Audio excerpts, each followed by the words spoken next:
what really happened with your host, Mike Rivero. You're listening to the Republic Broadcasting Network, where you'll find out what the Fukushima's going on. And aloha, America. Welcome to our show today. It is Wednesday, May 10th, 2017, middle of the weekday, hump day, starting that long, slow glide down to Pauhana Friday and another weekend of who knows what the heck they're going to do now. It really is a very, very, very crazy time here. We have lots of stuff to talk about today. The phone lines are open, 800-313-9443. Mike is in our control room, twiddling the dials, keeping us out of trouble, and ready to answer the phone when you call on in. Obviously, the big news today continues to be the firing of FBI Director James Comey. A lot of people are very happy about it. A lot of people are very unhappy about it. And it is proving to be a litmus test of those who were caught up in the Clinton scandals, the Clinton Foundation, everything else, because they're on the warpath here right now. And the firing was not handled perhaps as elegantly and diplomatically as it should have been. Apparently, a message was delivered to FBI headquarters and then released to the media, and FBI headquarters was not able to get the message to James Comey, who was out in Los Angeles speaking to a room full of FBI recruits, and he found out about it because there were TV monitors in the back of the room where he was talking, showing the news feed, and it came on up, Trump fires Comey. Apparently, he thought somebody was trying to play a trick on him. So what we have right now, the Democrats are just up in arms. Oh, this can't be allowed to happen. We've got to have hearings. We've got to have whatever. And they're raising on a busted flush here because the president nominates the FBI director, the Senate confirms, and after that, the director of the FBI serves within the Department of Justice under the Attorney General and can also report to the Director of National Intelligence. Now, the president can also fire the FBI director even without having a stated reason. There are no statutory considerations, or conditions rather, on the president's authority to remove the FBI director. The director is an at-will employee, serving at the will of the president, and when the president says, I don't want this person, they're gone, there's no argument there. Remember when Bill Clinton fired the FBI director the day before they found Vince Foster's body? Nobody kicked up a ruckus then. But a lot of people are out there saying this is a very positive sign that we may finally be getting the Donald Trump that we voted for. Too soon to say that definitively, in my opinion, but obviously a very positive sign here. Over at governmentslaves.info, they're saying the firing of James Comey is a great first step, but now it's time to start indicting him on corruption charges and obstruction charges for what he was doing to the Hillary Clinton and Huma Abedin investigations. He was clearly obstructing. Over at Judicial Watch, Tom Fitton is saying Comey has repeatedly and improperly protected Clinton and her top people from consequences of their obviously criminal behavior. Remember in that press conference, Comey went on down the list of Title 18 felony violations committed by Hillary Clinton and then gave her a get-out-of-jail-free card by saying she didn't intend to do wrong. Except if you read Title 18, intent is not required. Negligence, carelessness.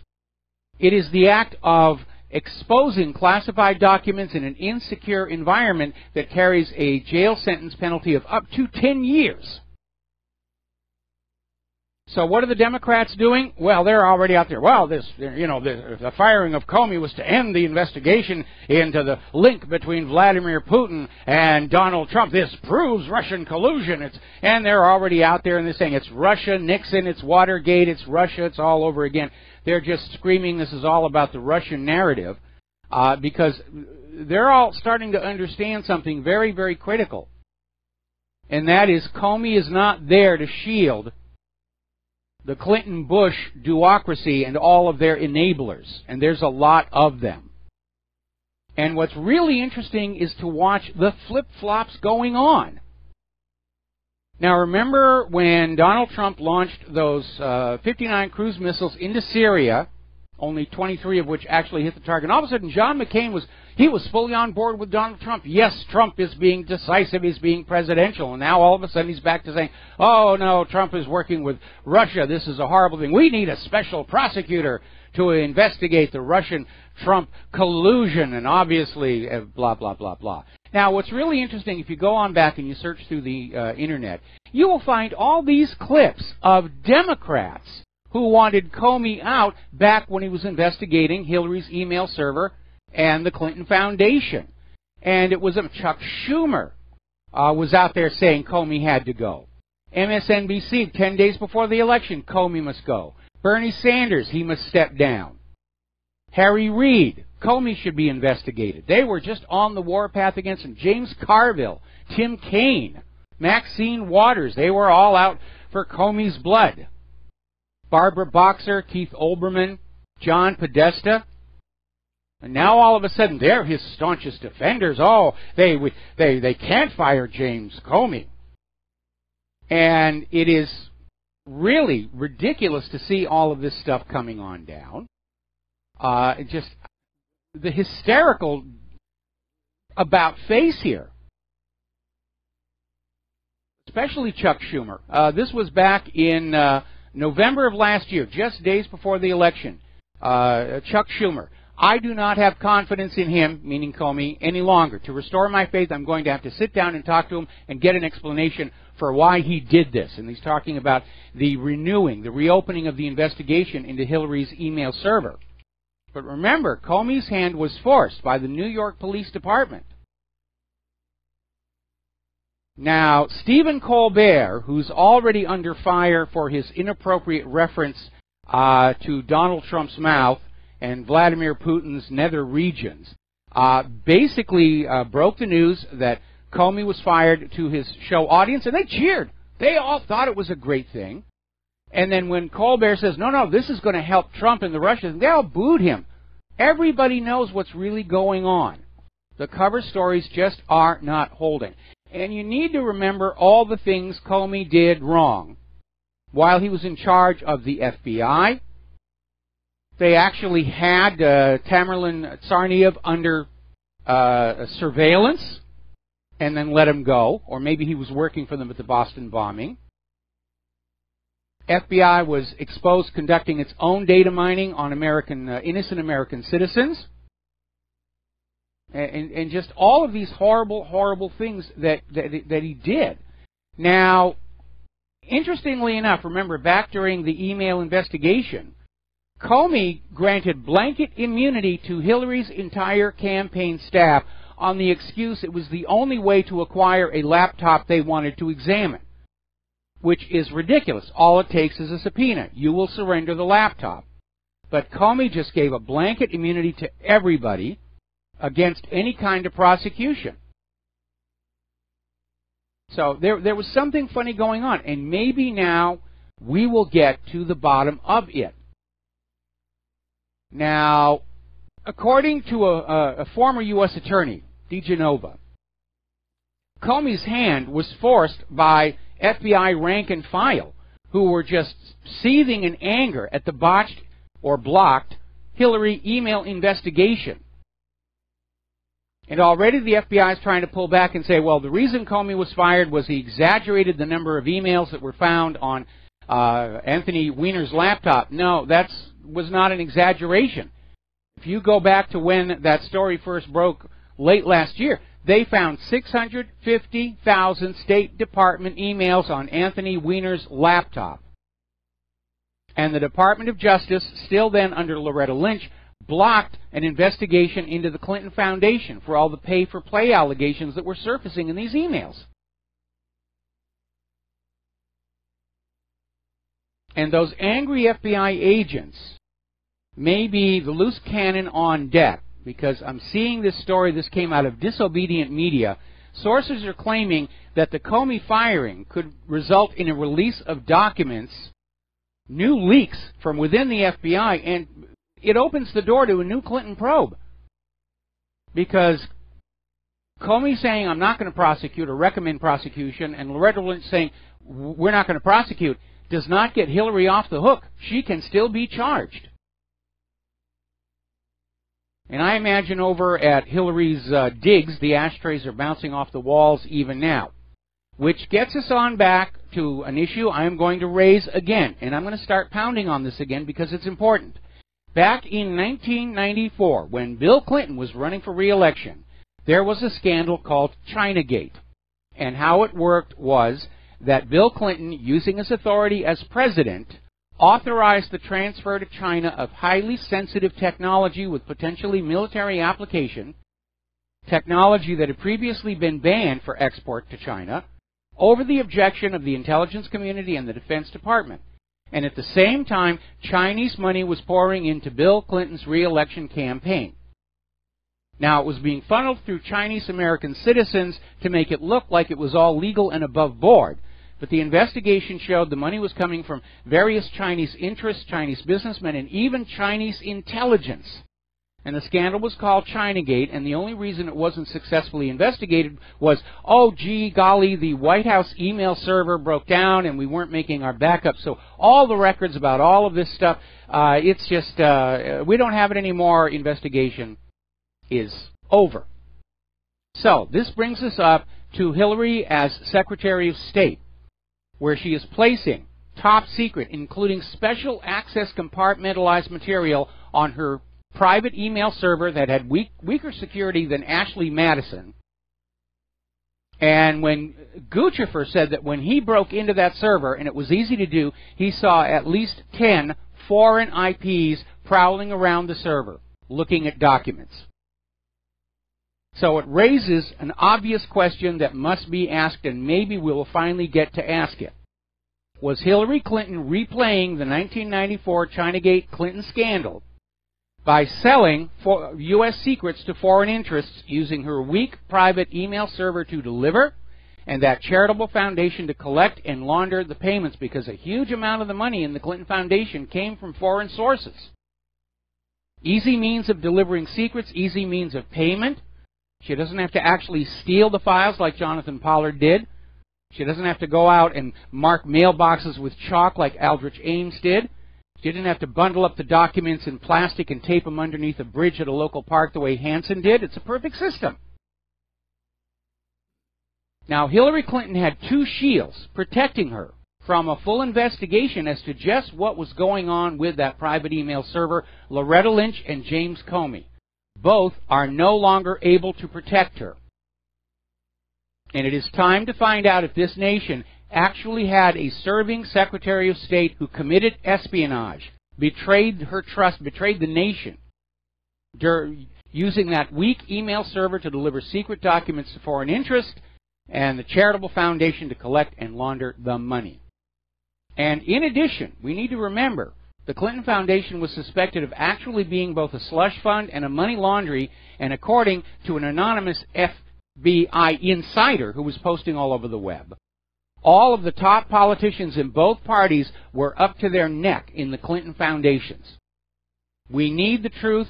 We deserve the truth. We can handle the truth. Let justice be done, though the heavens may fall. We're going to take a phone call. David in San Francisco, aloha. Welcome to the show. What's on your mind? I had a tidbit about Comey. You remember a few months ago there was a famous bank that got busted. HSBC. It's called the Hong Kong Shanghai Bank Corporation. Massive British bank, registered in London, even though it makes it sound like it's either Hong Kong or Shanghai. Its headquarters is London, and they had been doing drug money laundering for decades. You know, heroin money for 60 or 80 years or something like that. And they finally get busted. And if you look at Wikipedia about Comey, it says that he had to resign from the HSBC board when he got nominated for FBI director. Yes. And obviously on the board, he had to know what was going on. And again, that drug cartel is at the heart of what we're seeing unfold before us now, because the rise of the Clintons politically goes all the way back to the CIA's gun and cocaine running operation out of Arkansas down into Nicaragua, which eventually became known as the Iran-Contra scandal. And Mena, Arkansas, you mean? Well, Mena was one of the airports, but it was all over the state. Bill Clinton and Mena, yeah. Yeah, well, Bill Clinton obviously was in Little Rock, and they set up this system where local companies were manufacturing untraceable lower receivers for M16s. buying the other parts, the spare parts, assembling these weapons, and smuggling them down to Nicaragua for the Contras to use against the Sandinistas. And because this was an off-the-books operation not approved by Congress, they were funding it by smuggling tons of cocaine back into the United States of America along the same smuggling route. And Bill Clinton set up this money laundering for the CIA that involved land flips, savings and loans, and the payouts were made through an Arkansas state agency called the Arkansas Development Finance Authority, which was writing checks of all this money to all these participants, supposedly as business development loans, none of which were ever repaid. And that was the money machine.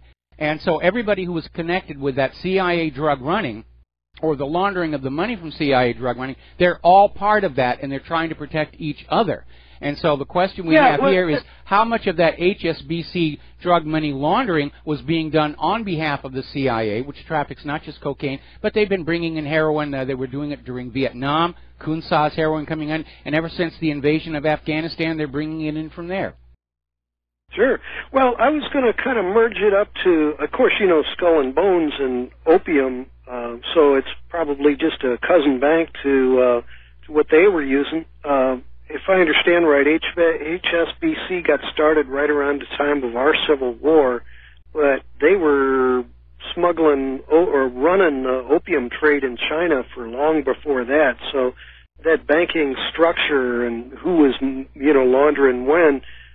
But the interconnection of all of these different kind of spider web of crimes that they've got going, knocking out some of these banks is going to make some money shake loose. And so it's whether or not we, the people, want to snap up that loose change, or whether we want to go for the whole picture, just asset forfeiture all of these guys. I just want the truth to come on out. I think the American people are owed a true and accurate picture of what our political leaders have been doing for the last 30 years. And sure. that has been my ambition all along. And it's time for it to come on out. It really is. Longer than 30 years, though. Yeah, longer than 30 years, though. I mean, this has been going, like I say, HSBC was 1861, maybe, is when they got founded. Yeah, but let's be accurate. Let's be accurate. When HSBC was handing the banking for Britain's importing of opium into China, it was technically legal back then. We all talk about the fact that the Skull and Bones fraternity was founded on opium money, but at the time it was a legal cash crop. It was looked on as socially inferior. It was politely called the China trade, but at that time in history it was technically legal for them to be doing what they were doing. Today, of course, it's a completely different story. Well, right, yeah, it's the old write the laws for yourself. Well, that gets to where Comey is, too, with Trump. I think I've mentioned to you that I believe that Trump is organized crime, and that his tie to it is Roy Cohn. Roy Cohn being the power broker of New York City for 40 years, yes, with all of the mob families. And so when you start looking at Trump using him and his associates for his current management of his campaign, was it Manafort and Roger Stone and Dick Morris, and there are a bunch of these guys that are tied to Trump, and they're just pulling an organized crime thing. So you got all of the 100 judges that Obama was never able to get installed. They're sitting empty to this day. Trump is leaving 100 slots open, so no judges. Then he fires all those DAs a few weeks ago. The 50-something of them are missing. Bam, he's not replacing them. Now he's going after the head of the FBI. He fires him, leave up in the air how it's going to be run. Well, that's not entirely accurate. And again, anybody who's making that kind of money sooner or later is going to have to make peace with organized crime one way or the other. But having a contact with organized crime does not make you a criminal. And as an example, I use John F. Kennedy, whose family fortune was built in rum running. Old Joe Kennedy was a bootlegger, but John Kennedy got into that White House, and all of a sudden he started thinking, wow, this is real. This isn't a game anymore. And the same thing may be happening to Donald Trump. David, I'm going to have to let you go. We've got to take a break for commercials. We'll be back with more phone calls after these few words. And aloha, America. Welcome back to the show here. And that last commercial should be a wake-up call for everybody because we're always hearing from the corporate media and the government the economy's fine, it's in recovery, unemployment's at 4.4%, and yet everywhere you go, both on the independent and the corporate media, there's just this constant flood of commercials helping people deal with foreclosure, helping people deal with bankruptcy, helping people deal with tax delinquencies, and the sheer volume of those commercials tells you there is a major problem out in the heartland of America with people just trying to get by, and that completely contradicts the idea that we have a good economy. We're going to do a much-delayed shout-out to our on-air affiliates who are just now rejoining our network. And we're going to go back to the phones again. Bob in Las Vegas, aloha. Welcome to the show. What's on your mind? Aloha, Mike. I don't know where this Trump administration is headed. I would love to see him select Trey Gowdy as the new FBI director. I agree. But it seems like the professional, the establishment up on Capitol Hill, they're closing ranks. I had seen a story that little Lindsey Graham wants to investigate Trump's business past. I don't know what that's all about. Well, he's trying to find a link between Trump's businesses and Russia that would indicate Russian influence. That's their last card they've got to play, is to try and prove that Trump is a Russian stooge, and therefore we should ignore all this other nonsense about email servers and possible spying and treason and betrayal and links to drug smuggling and so forth. It's all a conspiracy theory. Donald Trump is a Russian stooge. And we've reached a point of political infighting that visible to the public. Again, it's a symptom that we saw in the former Soviet Union just before it tore itself apart. Yeah, and also on the Comey firing, I thought it was interesting. I don't know what his motivation is, or if he thinks it's based on principle. Was Edward Snowden's reaction to this? Yeah, that he said he was after me. He was calling for my arrest, but I'm still against his firing. I don't know what his motivation is. I don't know. Frankly, it makes me wonder if Edward Snowden was just a con job all the way along to just sort of get us used to the idea or sell us the idea that we're under constant surveillance to try and scare us into silence, which, by the way, did not work. But, yeah, for him to make that statement, right now his credibility is in the negative region as far as I'm concerned. Yeah, I thought it was funny. Assange offered Comey a job at WikiLeaks. Well, Comey knows where all the dead bodies are. I mean, I think it would be great if Comey decided he was going to get his revenge by spilling the beans. I don't think it's going to happen, though. Comey doesn't want to wind up in Fort Marcy Park. No, Mike. Finally, what's happening in Washington State at this facility? Now, this facility, they manufacture nuclear weapons. Well, they used to. The material? They used to. During the Manhattan Project and then into the Cold War, Hanford was where the weapons material for the warheads was being developed. It's heavily contaminated. It's about half the size of Rhode Island. And now they're trying to deal with the nuclear waste. And there are some processing plants in the center of the facility that extract plutonium from spent reactor fuel rods. And apparently one of the tunnels where they keep the rail cars full of radioactive waste has collapsed. Now, officially they're saying there's no radiation release, but they're acting like there's a real panic going on. There's a no-fly zone. Apparently there are now Chinook helicopters flying patrols around the outside to make sure nobody's walking on in. And I'm still waiting to see if anybody who lives downwind, downstream from that area with a radiation meter starts to say, hey, the numbers are starting to trend upward.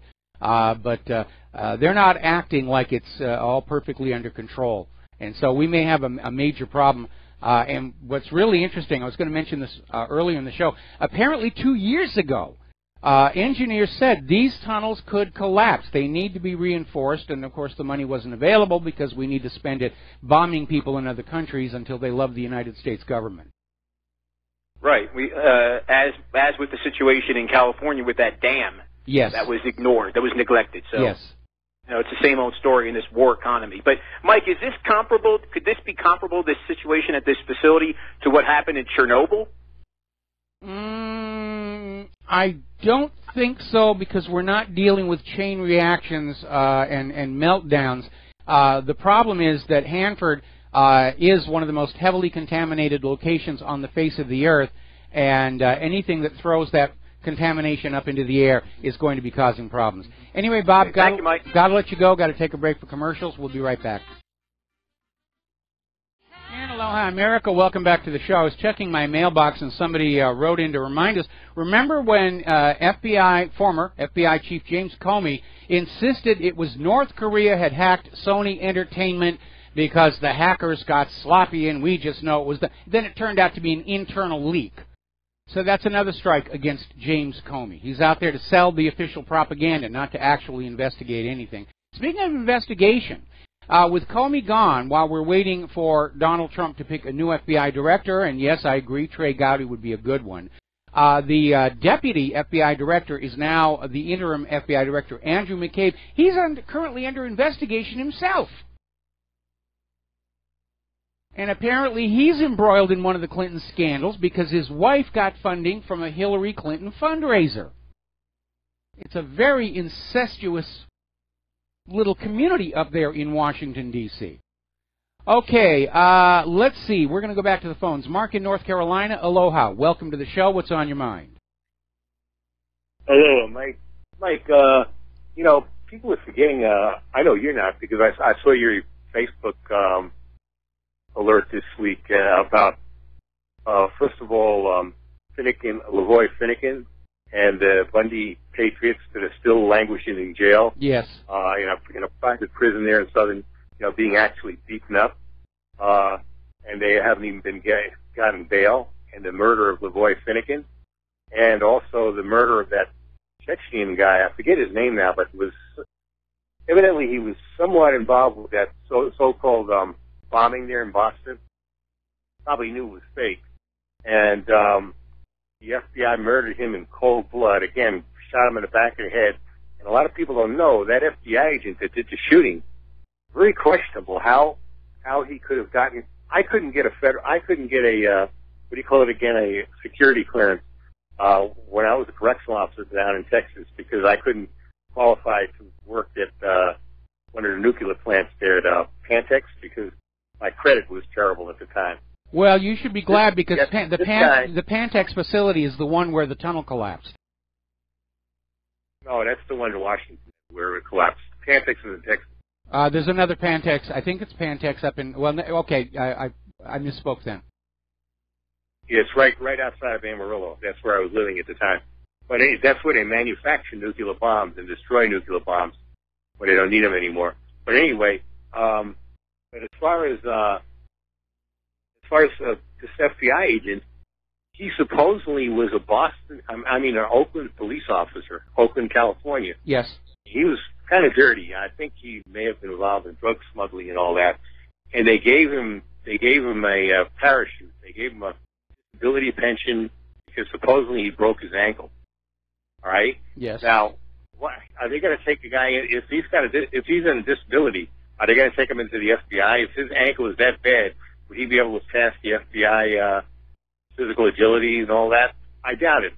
So what I believe happened is this guy probably was dirty, but he had a lot of stuff on other Oakland officials, including maybe even at the time, I believe, Jerry Brown was the mayor at the time. So who knows how many people he might have dirt on.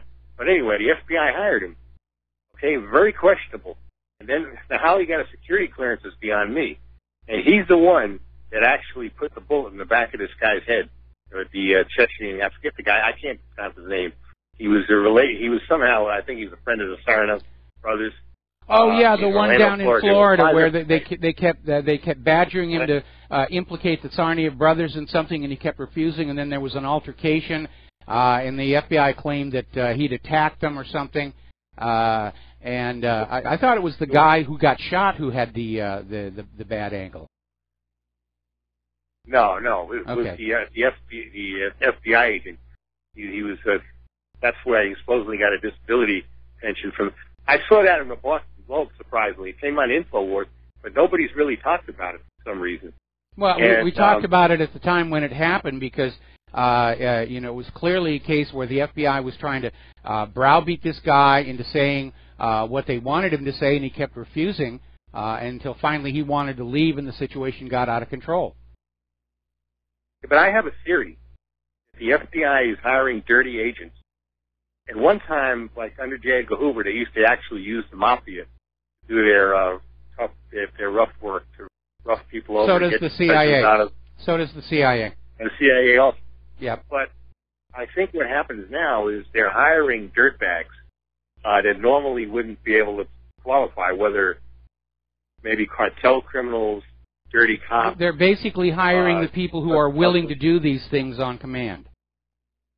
Yeah, and what they're doing, I believe, is they're, what do you call it again? They're sheep dipping their records. So people don't realize, and they're even putting them through the FBI Academy and all that, so people don't know, and making them actual agents now, as opposed to when Hoover was using the mob to do this kind of stuff. Mm-hmm. And I think that is what's going on, and that's what happened to that Chechen guy, and I wouldn't be surprised if that's what happened with LaVoy Finnegan also, the guy whoever did the shooting of Finnegan. This FBI is, I personally believe it's expanded, but I would agree with you, and I would agree with you because again, going back to the 1960s COINTELPRO, when that was exposed, everybody grown up with this image of the FBI that we got from TV shows and movies about swell bunch of people and everything, and COINTELPRO showed us the true nature of the FBI, and it's not about crime prevention or law enforcement. It's basically America's version of the Gestapo, enforcing the will of those in power by any means necessary. And that's what COINTELPRO exposed. Now, there were laws that were passed in the wake of COINTELPRO to limit the FBI's ability to engage in domestic covert operations, but all of those laws were repealed during the Clinton administration. Another thing, too, about this guy, this Chechen guy that was killed, there were 5 agents in there at the time, okay? Yes. Now, they say, well, he was an MMA fighter, all right? And they felt their life was in danger, something like that. But first they said he had a weapon, and they say he didn't have a weapon, finally. Now, even if he's an MMA fighter, they would have had pepper spray, they would have had tasers, they would have had all kinds of other non-lethal weapons that they could have used, rather than shooting the guy in the back of the head. That's a bunch of nonsense. Plus, a guy really got to be pretty good to take on 5 grown men by himself. I mean, he's really got, I know in the movies and stuff like that, it's like, they show that, but a guy who's really okay, the name you're looking for is Ibrahim Todashev.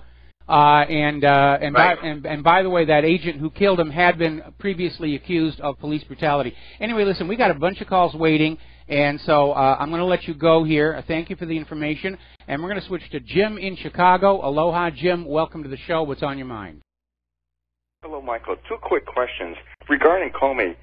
Timing's everything. My question to you is, why do you think it happened right now? And the other question is, the head of the IRS, the commissioner, last year, he was about to get impeached.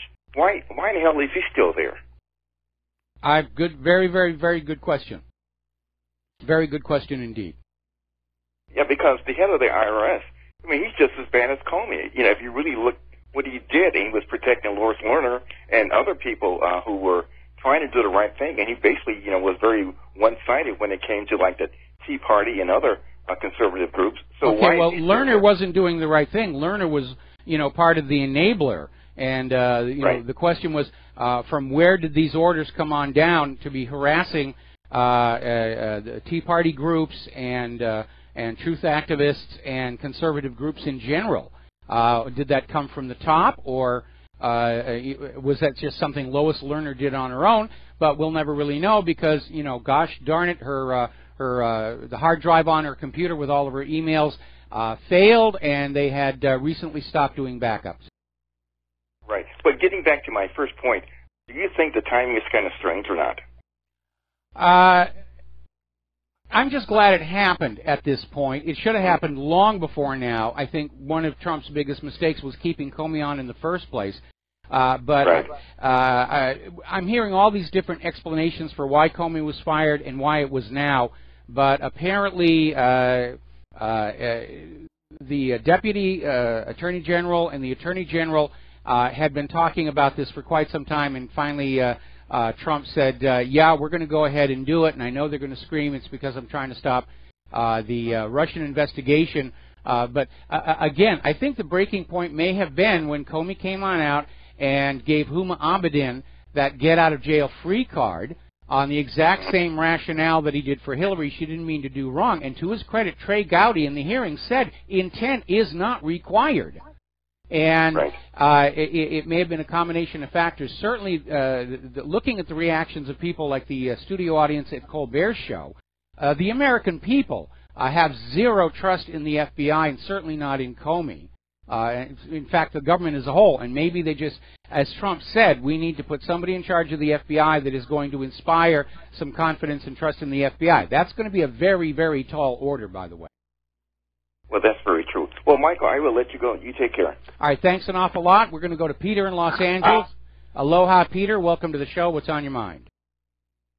Hey, Mike, here's my theory on the Comey thing, and this, I think, boils down to Obama. That the surveillance state Obama was surveilling everybody. They know he was surveilling Trump at least since July and probably way before. And surveilling everybody else. As we all know, Nixon got impeached over a break-in and attempted bugging of one office, not an entire campaign. And then he didn't think he was going to lose or that Hillary was going to lose.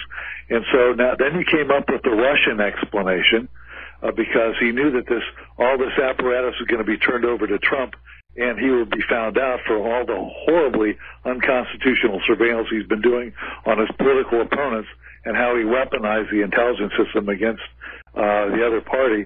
And so now we have the Russian thing, and with Comey trying to play both sides at once, both being himself partially involved in it, doing himself, and also in letting her go, saying he was guilty, but it doesn't rise to, there's no intent and all the stuff that we talked about there. It's just, and now they also lumped onto that, the whole Russian deal was not only could Obama say it was a national security thing that he was doing for cover, but also they could deep six Trump's rapprochement with Russia and play to the media and the military industrial complex for cover. So what do you think? Well, again, there may be a lot of overlapping agendas here, but I think that right now, I think the American people, and again, this goes back to Colbert's audience, the American people aren't following the narrative coming from the official sources or the corporate media. And politics is perception. And if you remember back during last year where everybody was at the Trump rallies screaming, lock her up, and he was promising a special prosecutor to look into her crimes. But again, we were seeing Loretta Lynch is now confirmed as having assumed a policy of protecting Hillary Clinton from investigation and prosecution. Comey went along with that, was still protecting that secret. And again, if I'm right, if I am correct, and Hillary was in fact, as Secretary of State, selling U.S. secrets to foreign interests and getting paid through that foundation, that's a scandal that could bring the entire government down, and that's why everybody's working to protect it. But I'm glad that Comey is finally out, and maybe we're going to start seeing some of these crimes actually get chipped away at the edge. They won't all be exposed for the reason I just said, but it would be nice for enough of a scandal and investigation to prevent Hillary Clinton from ever running for political office again, and basically sort of like send that old guard off into retirement and maybe open some doors to some up-and-comers who are a little bit less compromised by the CIA. Yeah, but Mike, Comey, Lynch, Eric Holder, Hillary Clinton, it all comes back to Obama. He appointed them all. He let them all ride, and he was giving orders to every one of them. And then, of course, the intelligence community and the people doing all this illegal surveillance, they don't want it to be known that they are basically pay to play themselves, that they're been politicized and weaponized. Yes. And so, it really is a drain the swamp thing, and I hope this is the first beginning. I hope to see a little tornado around the drain here pretty quick. And it would be nice, but I still think our only way to avoid World War III is for a Soviet Union-style collapse of the central federal government. And again, studying what was going on in the Politburo in the months before the Soviet Union collapsed, you saw the same degree of openly public, visible infighting between the various factions. I fear that you're absolutely right, Mike. I really do. And I don't believe this government can ever be reformed from the inside, no matter who's president. No, I absolutely agree. I've been working at this for 23 years now, waiting for the good people inside the government to stand up and do something about it, and it simply has not happened. And I think merely the process of being absorbed into the government or into the political system, it is inevitably corrupting of the people. They can go in there with the very best of intentions, but the system goes to work on them to basically make them part of the problem. And so a complete reset at this point looks like not a bad idea. I hear that. All right, thanks, Mike. All right, thanks. And real quick, we're going to start with Philip in Virginia. Aloha, Philip. Welcome to the show. What's on your mind? Yeah, a couple of things real quick. Getting back to what you were talking about, some of the strikes against Comey with the misinformation about the Sony hack and the rotten fruit from the Boston bombing, the Tadoshev death. I didn't hear... when I heard it was reported about that death, it was two agents, and he was questioning their arrangement for his pension and stuff. Well, I don't think you can ask him, consult him anymore, because they died in a premature death off the coast in a supposed training exercise off of Virginia Beach here. Yeah, how convenient. Yeah, exactly. So another strike against Mr. Comey. And my suggestion for FBI director, Trey Gowdy, or how about Napolitano or Sheriff David Clark? You mean Judge Napolitano? Maybe, but that would be a good idea. All right, well, listen, we got to let you go, take a break for commercials, and we'll be right back after these few words. And aloha, America. Welcome back to our show. We're going to take one more phone call, then we're going to close the lines for a while because I got a lot of news to get to. So, Greg in Washington State, aloha. What's on your mind today? Hey, aloha, Mike. Hey, I want to mention, I don't think I've heard you talk about Henry Kissinger and his recent visit here to Washington, D.C. Hey, every time that guy goes someplace, there's some change in procedures. Well, I just have no trust. Yeah, he's still one of the backroom players, and he's definitely a puller of strings, as it were. And by the way, my apologies. I thought you were in Washington State, not Washington D.C. Yeah, I'm in Washington State. Oh, you are in? Okay, all right. Yeah. Anyway, I mean, hey, that little toad. Every time he goes somewhere, and he's been a friend with Putin's for a long time, which troubles me. And another thing I want to mention, Korea. You know, the idea of nuclear bombs dropping, I just don't see that happening. If the nuclear bombs drop, it's a loss of control. And hey, the money junkies, the elite, are control freaks, if anything. So I just don't see any nuclear bombs dropping on... well, I certainly hope that you are correct, but you need to remember two things. First of all, during the startup of the Korean War, there was actually a serious discussion about using nuclear weapons on North Korea to just simply, burn a much wider version of the DMZ across the peninsula. And so, yeah, they were talking about using them back then. Second, looking at an invasion of North Korea, if it's done conventionally on the ground, analysts are predicting something like 250,000 casualties on the U.S. side, and they may just simply decide that a nuclear bomb onto the North Korea's nuclear test facility and wherever they think the existing bombs are being built might be a good way to just shut it all down. But ultimately, they want Kim Jong-un out of power. Apparently, North Korea's uncovered an assassination plot. And they may be looking at a decapitation strike as a more effective way of going at it. But at this point, given how edgy everybody is, I wouldn't rule out the possibility of nuclear weapons being used at some point in the near future. We ended World War II with nuclear weapons. We could easily start World War III with nuclear weapons. Well, that's possible, but I think that's why Kissinger's in Washington, D.C. You know, he's there to give Trump his marching orders. You know, decrease the tension in North Korea for a while. I mean, there's so many irons in the fire and so many games that the New World Order crowd is playing here that I don't think they can even keep track of them all.